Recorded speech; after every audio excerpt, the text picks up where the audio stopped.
Story number 1. Whispers of the Past. In 2001, I, Allison, and my colleague Rachel were eager, budding journalists with a shared penchant for the mysterious and unexplained. Our ambition was fierce, and our curiosity often led us into the most unexpected places. We received an invitation from Sheriff Daniels of a quaint village in suburban Texas. There was talk of an old museum, casting its eerie shadow over the town's history. When we arrived, the museum seemed even more intimidating than we'd imagined. Its walls were practically radiating the whispers of the past. As we set up our equipment and started exploring, that's when the strangeness truly began. Objects shifted, voices echoed, and ghostly figures danced in the periphery of our camera lenses. One image we captured had a faint silhouette of a woman, her eyes hollow, and an expression of endless torment. As if on cue, two older gentlemen approached us.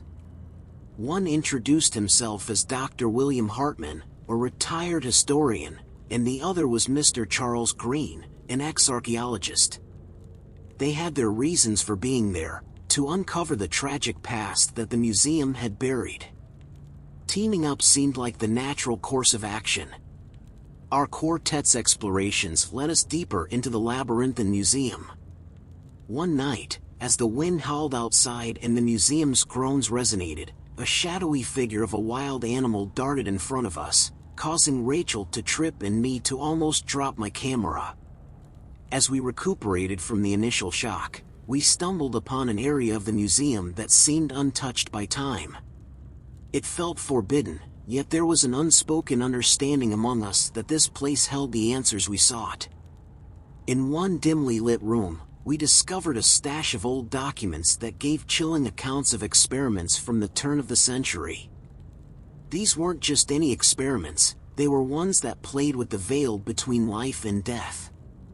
The numerous casualties of these experiments seemed to be the restless spirits we had encountered. Our hearts sank as we pieced together the story of a tragedy that had taken many lives. Many of the town's missing individuals over the years were connected to these dark dealings. A haunting realization dawned upon us when we recognized the ghostly woman's picture amongst the documents. Later, drawn by the soft sounds of crying, we entered a room filled with antique dolls. Their glassy eyes seemed to shift, tracking our every movement. Dr. Hartman shakily pointed out one particular doll, remarking on its uncanny resemblance to his late grandmother. As the night wore on, the energy in the museum grew more intense. The spirits, it seemed, wanted their stories to be heard, to be acknowledged. Charles, with his expertise, believed that by confronting the museum's horrid past, we might find a way to set the souls at peace. By dawn, we had done what we could, vowing to bring the truth to light. The museum became a somber memorial for those lost, with the village's promise to never forget. To this day, Rachel and I often reflect on that harrowing night. The museum stands as a stark reminder that some parts of history should never be forgotten. For in the dark corners of our past, there might lurk stories that beg to be told, lest they return to haunt the present. Story number 2. Echoes in the Stone. In the winter of 2002, I, Elara, along with my fellow psychics, Mia and Lena, received an invitation that would change our lives forever. The mayor of a suburban village near New York had caught wind of our reputation for communicating with the other side. He implored us to investigate an ancient museum that had cast a shadow over the town for generations. The museum was an architectural relic, its facade worn down by time but imposing nonetheless.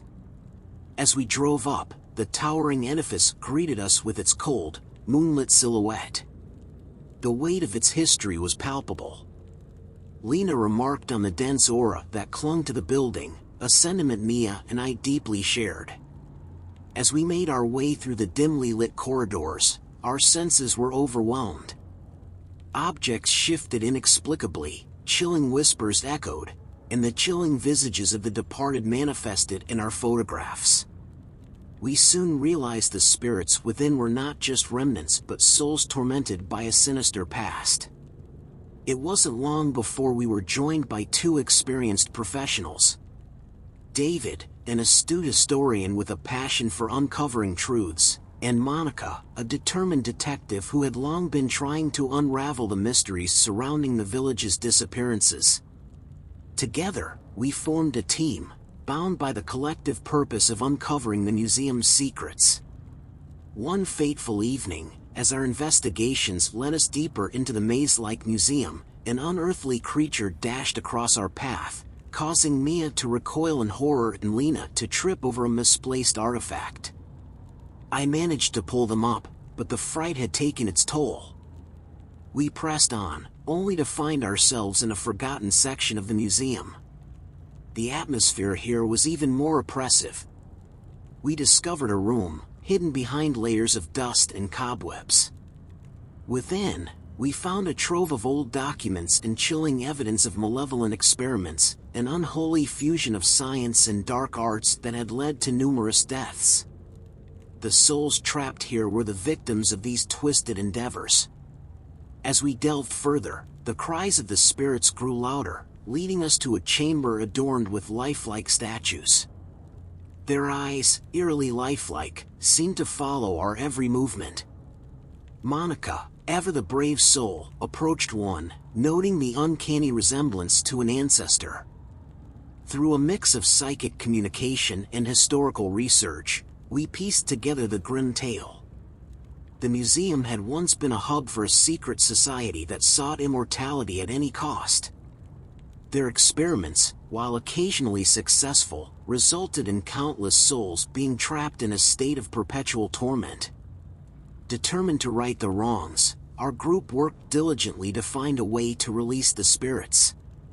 With Mia, Lena, and I channeling our psychic energy, David's knowledge of rituals, and Monica's relentless drive, we conducted a ceremony to free the lost souls. The experience was both harrowing and enlightening. The village, once under the shadow of the museum's dark history, could finally find peace. As for us, our bond was solidified, having faced the very echoes of the past and come out stronger on the other side. To this day, whenever the night is particularly dark or the wind howls just right, I'm transported back to that museum. A reminder that history, while often forgotten, leaves imprints that only the brave dare confront. Story number 3. Portraits of the Forgotten. In the late summer of 2003, a peculiar invitation found its way to the Los Angeles Police Academy. I, Clara, along with my fellow trainees Sophie, Lila, and Nora, were selected for what was deemed a unique training opportunity. The deputy mayor of a quiet suburbia in Los Angeles had requested our presence at an old museum, long abandoned but now at the heart of numerous eerie complaints from the locals. The sight of the museum, bathed in moonlight and surrounded by an unsettling silence, sent shivers down my spine. The structure, though deteriorating, stood tall and foreboding.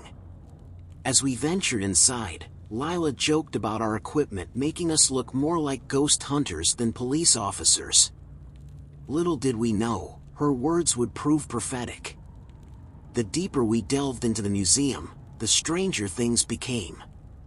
Objects shifted of their own volition, chilling whispers echoed as if the walls themselves were conversing, and our cameras caught spectral figures lurking in the corners. Sophie, always the skeptic, tried to rationalize the phenomena, but even she couldn't deny the eerie feeling enveloping us. Our exploration took a dark turn when we were joined by two specialists, Dr. Malcolm, a seasoned archaeologist, and Ms. June, a folklore historian. They had been independently researching the disturbing legends associated with the museum. Together, we hoped to find answers. That night, as we were navigating a particularly shadowy corridor, a nightmarish flying creature darted across our path. Panic ensued. Nora tripped and twisted her ankle, and Sophie got a nasty gash on her arm. We retreated and found ourselves in a previously unseen section of the museum, a room that time seemed to have forgotten. It was in this room that our worst fears were confirmed. There, amid rot and decay, lay documents detailing the inhuman experiments once conducted in the very halls we stood. These ghastly endeavors had claimed countless lives, leaving their restless spirits trapped. Our discovery was further solidified when we entered a grand chamber filled with antique portrait paintings. Each depicted individuals with expressions of sorrow and despair. As we moved, the eyes from the portraits unnervingly followed our every step.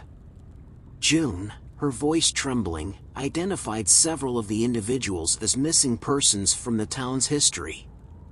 With the horrors of the past laid bare, our mission was clear.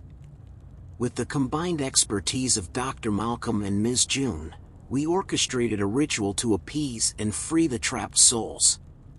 The process was intense and draining, but by dawn, the oppressive aura of the museum had lifted. Our experience at the museum solidified our bond as trainees. We returned to the academy with not just tales of paranormal encounters but also the satisfaction of having solved a decades-old mystery. To this day, whenever I pass an old portrait or hear whispers in an empty room, I'm taken back to that museum. A constant reminder that sometimes, the line between the world of the living and the dead isn't as defined as we'd like to believe. Story number 4. Echoes of the Forgotten Dolls. It was in the fading warmth of 2004 that a chilling encounter reshaped the path of my career. I, Amelia, along with my dear friend and colleague, Rebecca, were invited to a tiny suburb outside San Francisco. The reason? The sheriff believed that our journalistic skills might help bring to light some buried secrets surrounding an old, decrepit museum. Drawing closer to the museum, its silhouette rose against the backdrop of the night sky, giving it an eerie and foreboding presence. Our instincts kicked in, and we began setting up our equipment, prepared to document every oddity. What began as a simple exploration turned eerie quite quickly. The museum was alive, but not in the conventional sense. Whispers filled the air, recounting stories of yesteryears. Objects moved, casting distorted shadows, and our photos, though taken in an empty room, showcased spectral figures that sent shivers down our spine. Our investigations soon led us to 2 individuals, Thomas, an art historian, and Eleanor, a seasoned paranormal investigator. Both had been drawn to the museum due to its dark reputation and were eager to uncover its secrets. Their expertise became invaluable as the night progressed. A sudden rustling caught our attention, and as we spun around, a wild animal darted past, causing Rebecca and me to scramble away. Amid the chaos, I sustained a nasty bruise, and Rebecca's camera was knocked out of her hands. As we caught our breath, we found ourselves standing before a sealed door, almost as if we were led there. Beyond this door was a room frozen in time. At its heart, our discovery was both intriguing and horrifying. Documents scattered across a dilapidated desk revealing twisted experiments that blended the occult with science, causing numerous deaths. These spirits, forever trapped, became the restless entities of the museum. The most haunting discovery was a room filled with antique dolls. Their pristine condition was in stark contrast to the decay around. Drawn to a soft whimper, we realized that these dolls weren't mere toys but vessels. The eyes, glassy yet seemingly alive, tracked our every move. Eleanor, with her experiences in the paranormal, suggested these dolls might hold the souls of those who went missing, their spirits tied to these inanimate vessels. As dawn approached, our collective skills and resources culminated in a ritual aimed at releasing the ensnared souls. The atmosphere grew dense, but with Eleanor's guidance, Thomas's chants, and our unwavering determination, the oppressive weight lifted. The museum's secrets were laid bare in our subsequent exposé, turning it into a monument of remembrance rather than fear. Rebecca and I often reflect on that night, realizing that sometimes the true stories lie hidden, waiting for someone brave enough to listen. Whenever I pass an old toy store or hear the distant cry of a child, I remember those dolls, a chilling reminder that our past, when distorted, can haunt our present in unimaginable ways. Story number 5. Eyes of Stone. The sweltering summer of 2005 etched memories that I can never shake off. I, Serafina, along with my psychic comrades Isabel and Celeste, were drawn to a Miami suburb upon an urgent invitation from the mayor.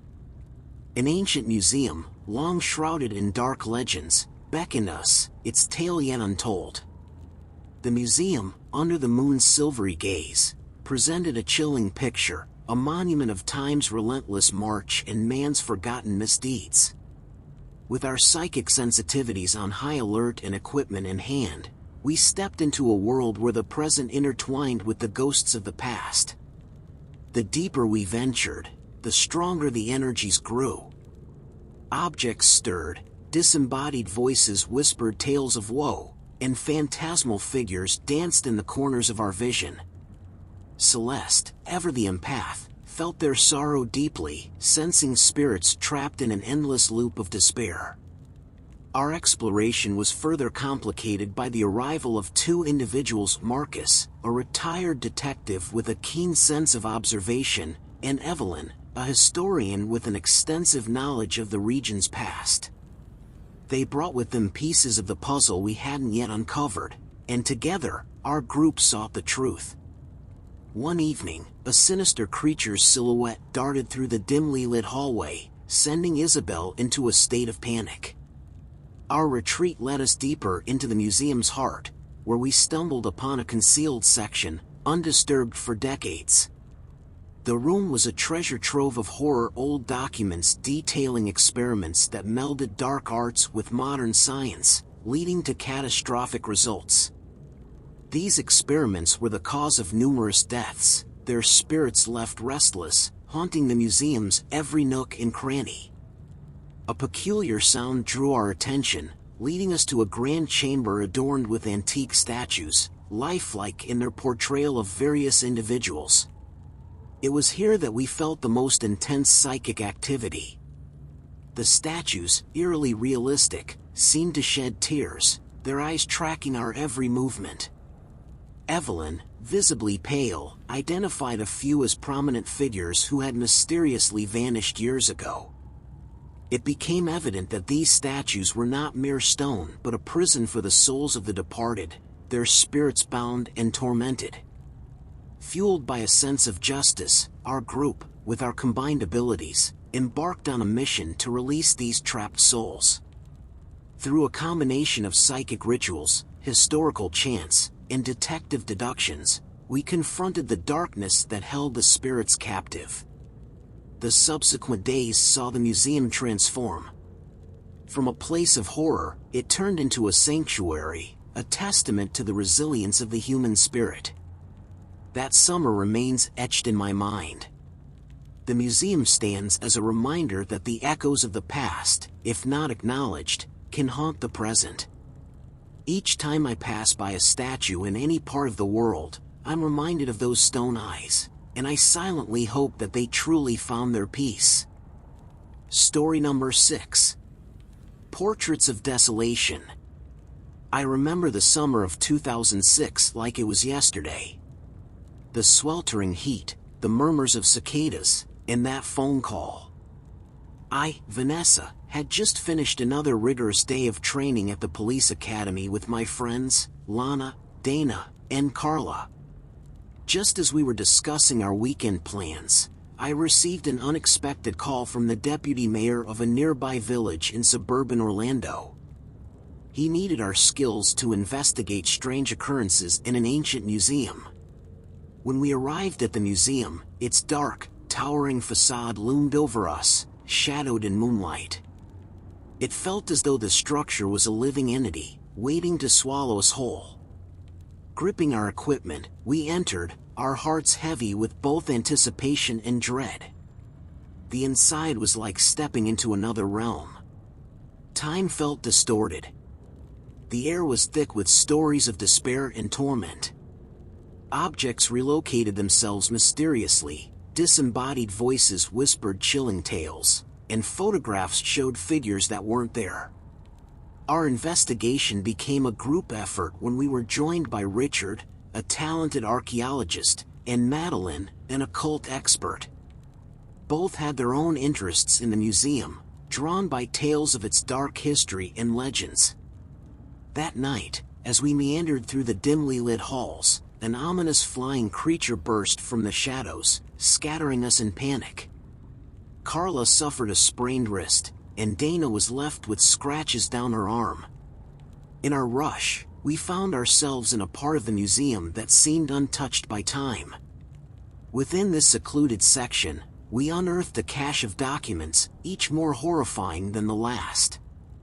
They spoke of forbidden rituals and unspeakable experiments, each attempting to bridge the divide between life and death.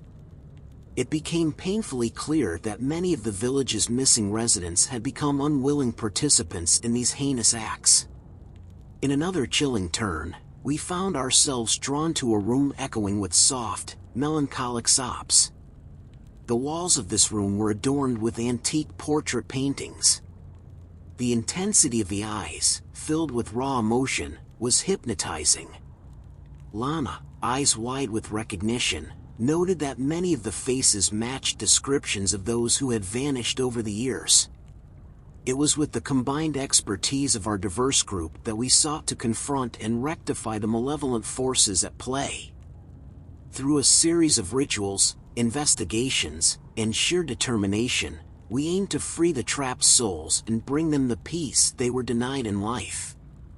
Our time at the museum strengthened our bond and reinforced our commitment to justice.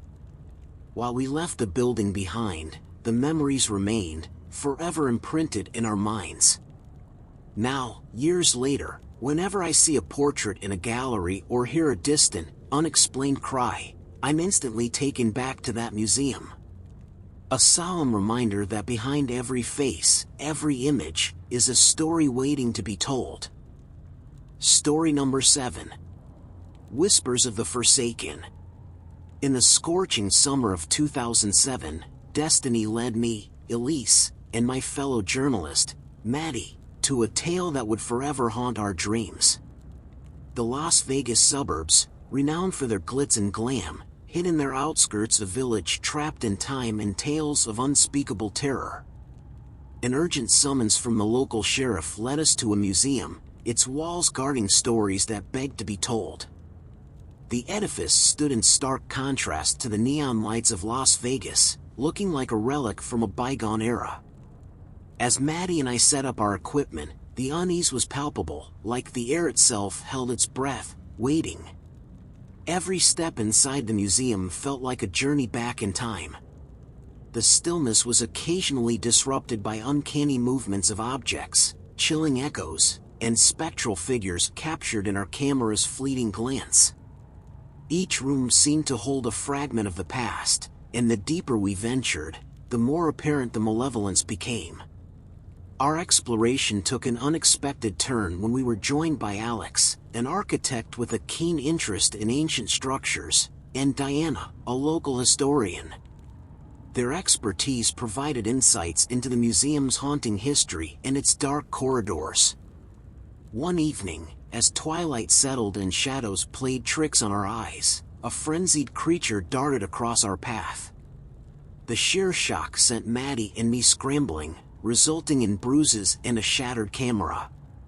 Lost in the vastness of the museum, we soon found ourselves in an untouched section, which seemed to be the epicenter of the building's malignant energy.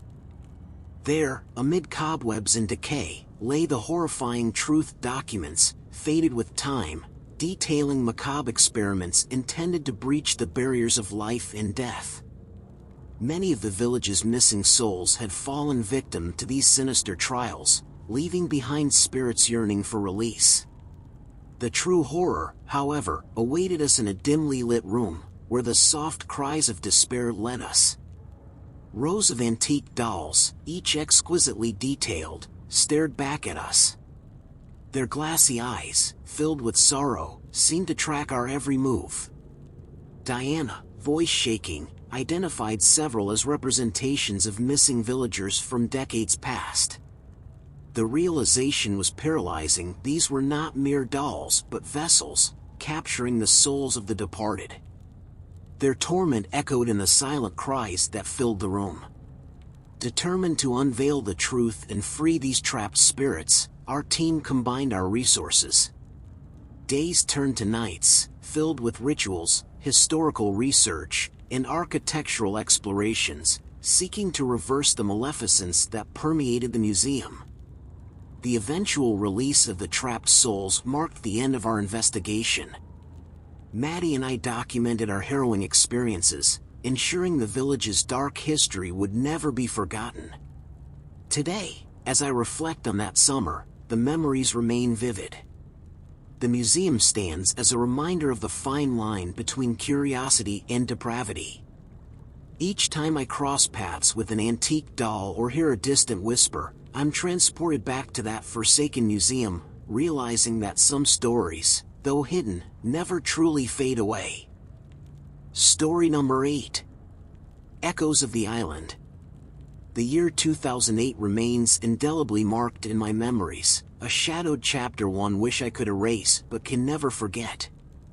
I am Lila, a psychic sensitive to energies most can't perceive. Alongside me were my lifelong friends, Maya and Ria, each uniquely gifted with psychic abilities.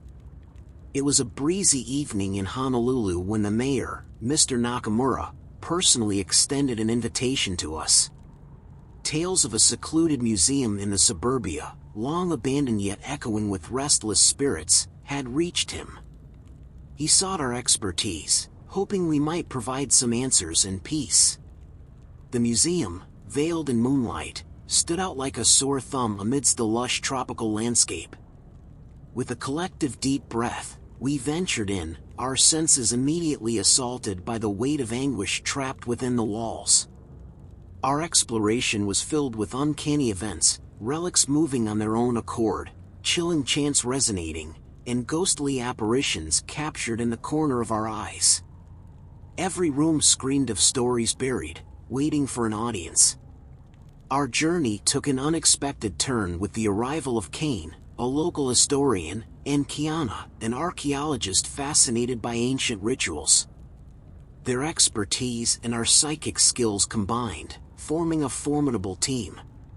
One evening, a shadowy figure darted in front of us. The unexpected encounter sent us on a frenzied dash through winding corridors. Maya, in her haste, tripped, leaving her with a bruised knee. Our frantic escape led us to a section of the museum that time forgot. In this hidden alcove, we discovered heart-wrenching documents detailing twisted rituals and vile experiments intended to harness spiritual energies. These experiments, conducted with no regard for human life, resulted in numerous deaths. The lingering spirits were a testament to their torment. Perhaps the most chilling discovery awaited us in a secluded chamber. The distant cries of sorrow led us to statues, each bearing an uncanny resemblance to missing villagers from decades past. Ria, tears streaming down her face, whispered that the statues weren't mere stone but prisons for the souls they depicted.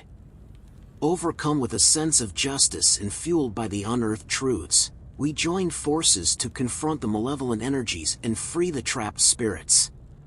Our days were consumed with rituals, historical insights, and archaeological explorations. With time, the museum's oppressive atmosphere lightened, signaling our mission's success. The spirits, once tormented, had found their peace. As I reflect on that fateful year, the museum remains a haunting reminder of the thin boundary between curiosity and cruelty. Whenever the wind carries a distant lament or a statue's gaze feels a tad too intent, I remember the souls we set free and the stories they left behind. Story number 9. Shadows of the Capitol. In 2009, a chapter in my life unfolded that, to this day, sends shivers down my spine. I am Clara, and alongside my fellow police trainees, Isabel, Zoe, and Emma, we were chosen for a mission that wasn't exactly on our curriculum. The deputy mayor of our Washington, D.C. suburb had personally invited us to investigate a museum. Its grandeur had faded with time, yet the museum stood eerily silent under the moonlight, waiting for its tales to be unraveled. Upon entry, the chilling atmosphere was palpable. Every creak of the wooden floor, every whisper from the walls, felt like the museum was speaking to us. Objects would shift places, eerie cries echoed down the marble halls, and our camera footage showed spectral apparitions lingering. Our mission became more intriguing and terrifying with the addition of two professionals. Lucas, an aged paranormal investigator with decades of experience, and Alara, a cryptic historian whose ancestors had connections to the village. One fateful evening, a bat-like creature emerged from the shadows, causing us to sprint in terror. The resulting chaos led Zoe and me to sustain minor injuries. Yet, perhaps it was destiny, for our frantic escape led us to a sealed-off section of the museum.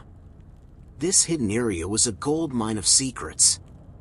Documents, many decayed and brittle, unveiled sinister experiments. Aimed at bridging the realms of the living and the dead, they had claimed numerous lives, leaving behind restless spirits trapped within the museum. Our discovery coincided with another.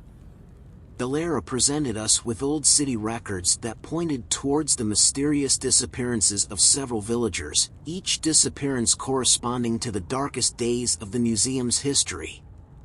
The most haunting memory was our encounter in the portrait room. Drawn by a lamenting cry, we entered a chamber adorned with ornate portrait paintings. The eeriest part? The eyes in each seemed to shift, following our every move. Lucas, trembling, admitted that some souls get trapped not in the afterlife, but in objects they held dear. Determined to unravel the truth and bring solace to the spirits, our combined efforts focused on breaking the curse. Through a mix of rituals, investigations, and deciphering old documents, we sought to give the spirits the peace they so yearned for. With time, the museum's ambience shifted. The spectral cries faded, the lingering weight lifted, and the trapped souls were freed. As I reflect on that tumultuous time, the lessons remain. The museum, once a symbol of dread, now stands as a testament to our journey.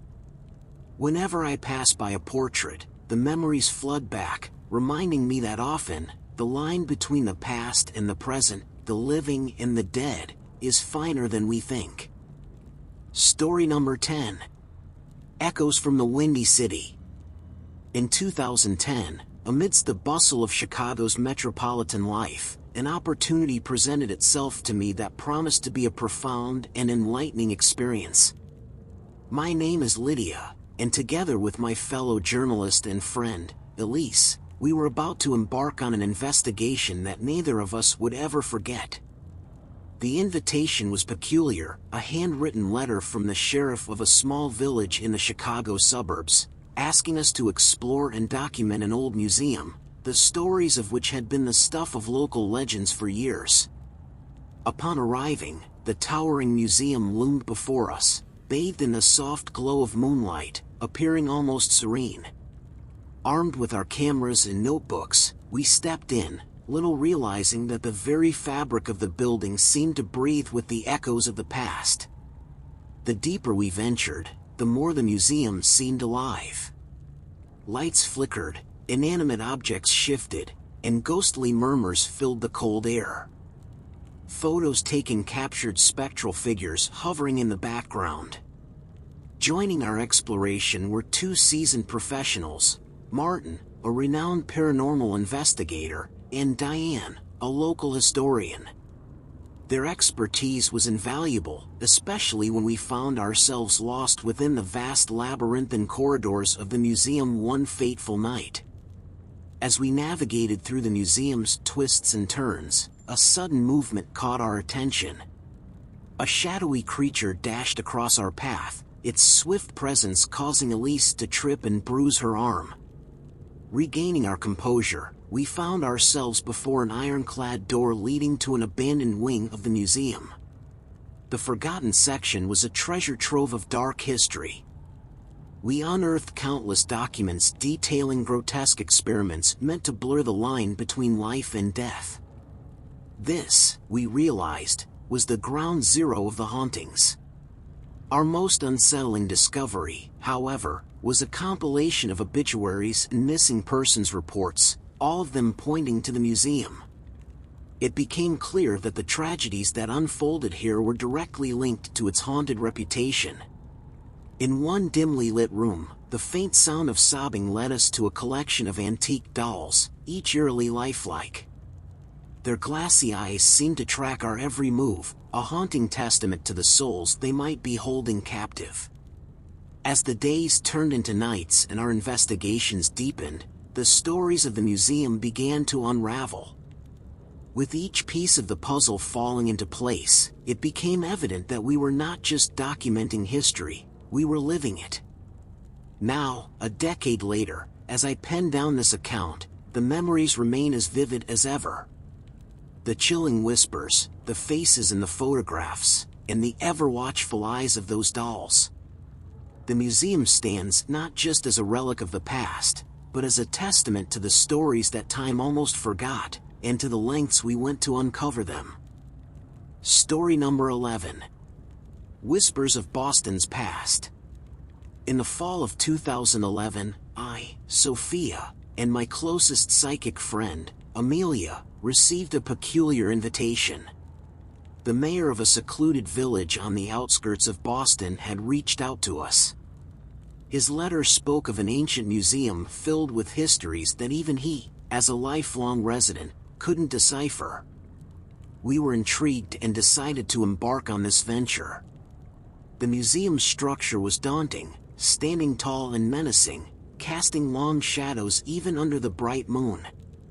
Taking a deep breath, Amelia and I entered with our tools, crystals, EMF meters, and old-fashioned tape recorders, ready to communicate with whatever energies dwelled within. The first indication of the museum's haunting history came from the walls. They seemed to hum with an energy of their own. Objects shifted in places we had just examined, ghostly apparitions appeared in photographs, and cold spots greeted us in every room. During our exploration, we partnered with Catherine, a local historian with a penchant for the paranormal, and James, a seasoned investigator with numerous hauntings under his belt. Together, the four of us delved deeper into the heart of the museum. But things took a dark turn as the day transitioned to night. An unseen creature, a blur of shadows, darted past us in a corridor. Panicking, Amelia and I ran, only to trip and fall. Bruised and shaken, we found ourselves outside the entrance to a previously undiscovered section of the museum. With a collective sense of foreboding, we ventured inside this forgotten wing. It was here that we uncovered the true horrors of the place. Dusty manuscripts detailed vile experiments, with sketches that seemed too monstrous to be real. Diaries narrated stories of the disappeared, people who had once ventured into the museum and were never seen again. One room, in particular, sent shivers down our spines. Antique statues surrounded us, and from one corner came the undeniable sound of soft sobbing. It was an echo of anguish, of souls trapped and lost. As we moved, the statue's eyes seemed to track our every motion, watching, waiting. Time seemed to warp within the museum's walls. Hours felt like minutes, and soon we realized that we had been there through the night. Our investigations culminated in a seance, where we called upon the spirits to share their stories. They spoke of betrayal, of being trapped, of wanting release.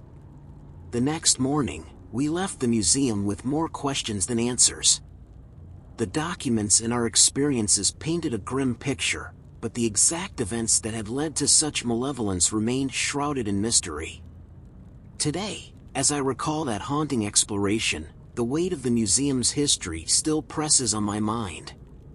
The stories of those lost souls and the horrors they endured serve as a grim reminder of the past's ability to seep into the present, forever casting a shadow over the living. Story number 12. Echoes of Philadelphia. In the summer of 2012, I, Natalie, along with my fellow police trainee, Emma, received an invitation that would change our lives forever. The deputy mayor of a village near Philadelphia had called upon us. Stories of a forsaken museum had intrigued the precinct, and with our young determination, we were chosen to unravel its secrets. As we approached, the museum's grim facade loomed large, casting a dark silhouette against the shimmering moonlight. Drawing in a steadying breath, Emma and I, armed with our gear and unwavering determination, entered the realm of forgotten memories. Every room was like stepping back in time. But with every step, we felt the atmosphere growing denser. The walls didn't just enclose space, they seemed to trap whispers of dark tales. Items relocated as our backs turned, disembodied voices murmured indistinctly, and in the photos we took, shadowy figures stood where none had been. Mid-investigation, we joined forces with two professionals. Lauren, a seasoned archaeologist with an interest in paranormal history, and Mark, an experienced paranormal investigator. Both had their own reasons to be there, and together, our collective curiosity only deepened. The darkest hour of the night approached when an uncanny, winged entity darted past, causing a startle that made Emma and me lose our footing. Bruised and slightly disoriented, we discovered a hidden section of the museum, seemingly untouched for decades. Venturing further, we uncovered remnants of grotesque experiments, files documenting strange rituals, and shockingly, a list of names. Those of the vanished. Each linked to the museum in one way or another. In a dimly lit hall, we were drawn towards faint sobbing. A room lay ahead, its walls adorned with antique portraits. Their painted eyes unnervingly seemed to track our movements, and as I stared back, they reflected the museum's grim past. It felt like they were communicating, silently screaming tales of betrayal and anguish. Days merged into nights, but persistence finally bore fruit. The museum, it turned out, was the epicenter of a series of events leading to numerous disappearances. The ghosts we encountered were remnants of those tragic souls. Today, the weight of that experience lingers. The line between the world of the living and the echoes of the past blurred for me that summer. The museum stands as a chilling testament to the secrets Philadelphia's outskirts hold, and I often find myself reliving that eerie adventure, a constant reminder of the thin veil separating us from the past. Story number 13. Whispers of the Forgotten. The year was 2013. I remember it as if it was yesterday. I, Isabel, along with my closest colleague, Clara, both budding journalists from Dallas, received an enigmatic invitation. The sheriff of a quaint village in the suburbs, a place often forgotten by the bustling city life, beckoned us to uncover the dark history of an age-old museum. The museum's foreboding silhouette seemed even more intimidating under the ghostly glow of the moonlight. As we parked our car, a shiver ran down my spine. Nevertheless, Clara and I walked in, our cameras and notebooks ready to capture the untold stories. The interiors seemed trapped in time. But, within minutes, the inanimates started exhibiting life. Exhibits shifted, mysterious voices whispered, and our photos captured silhouettes that weren't there in reality. Our skepticism soon turned to fear as we delved deeper, only to be greeted by spirits who seemed to be trapped in eternal torment. While exploring, we were joined by two individuals, Robert, an experienced historian, and Lydia, a local guide. both had been drawn to the museum for their own reasons, making our team of investigators complete. One fateful night, as we were navigating the museum's endless hallways, a shadowy figure of a beast dashed before us. Panic-stricken, we ran, and in our haste, Clara and I tripped, sustaining minor injuries. When we looked around, we found ourselves in an uncharted section of the museum, its air thick with despair. Our collective determination pushed us forward, and our perseverance was rewarded when we uncovered disturbing documents detailing inhumane experiments that had once been carried out within these walls. These horrifying deeds, it seemed, had trapped tormented souls, binding them to the museum. While reading through old newspaper clippings and journals, we connected the dots. A series of unexplained disappearances in the city were all tied to the museum, and the spirits we had encountered might just be those lost souls. One evening, the haunting sound of a child's cry drew us into a room. Rows of porcelain dolls, their eyes eerily lifelike, stared back. Those eyes seemed to follow our every move, each carrying a tale of sorrow. It's been years since that chilling assignment, but the memories remain, stark and haunting. I often find myself pulled back into the shadowy realms of that museum, reliving our discoveries, constantly reminded of the fine line between our world and the one beyond.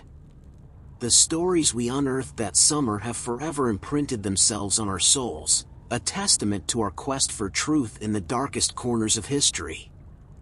Story number 14. Echoes of Phoenix.